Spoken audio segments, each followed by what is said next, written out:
Nirmal, come to you, and what would be your overall summary of the budget? Because, when we started off, there was an expectation that either the finance minister would go towards the populist way or he would make it a reformist budget. He's, of course, basically toed the line and, followed a middle path. Is this question for me? Nirmal?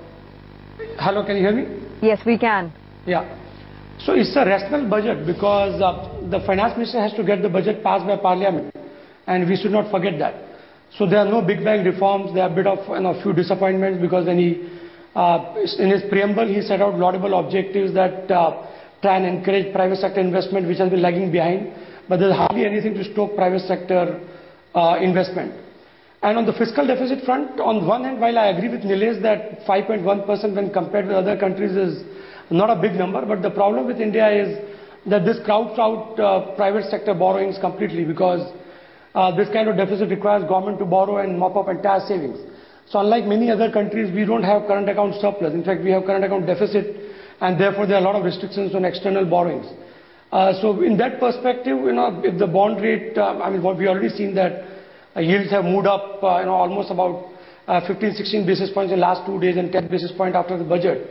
So which is not a good sign, because the one key problem which we have been facing is investment has slowed down. The private sector capex has not been taking place, and that kind of situation will continue. Interest rate will continue to rule high. On infrastructure, he has done few positive things, in terms of withholding tax reduction, as well as doubling the limit of tax-free bonds and things like that. But on the whole, it's not a bad budget, but not a very good budget also, and that is what market is showing. So the market may forget this kind of a budget in a day or two, and then will depend on global liquidity, the sentiment world over and things like that. On the auto sector, with the hike in excise duty and no tinkering on the special diesel tax? I think this excise duty hike was expected. So the 2% hike is not very significant.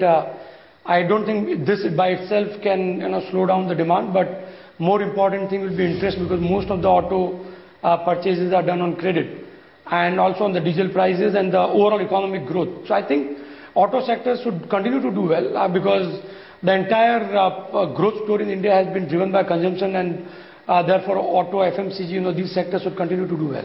From a capital market perspective, the reduction or the cut in the STT, and of course channelizing savings through a new scheme, which is the Rajiv Gandhi savings scheme, giving some tax incentives there, a step in the right direction? Yeah, these are all positive steps. More than, as I agree with Rasesh, that more than the impact that they will have on actually, so many investors coming in or volumes going up, is more intent, which is important, that finance minister recognizes that capital markets are important for country's economic growth. And firms like us, which are critical link in capital market, feel happy about it, that the direction of policy is positive. And so these are a few steps, and along with this, even the no change in corporate tax rate, also the lower tax rate up to say 10 lakh rupees of income, which will mean more savings in the hands of households. Some part of it will obviously come to capital markets, and removal of anomaly in DDT because of the cascading impact of the dividend distribution tax, where the step-down subsidiaries were not getting the DDT benefit. So I think these anomalies have been removed. So all these things put together, they are positive for the market. But as far as the brokerages or the volumes are concerned, they will depend a lot on markets' overall performance and sentiment. But the policy direction is positive. That is very reassuring and very heartening.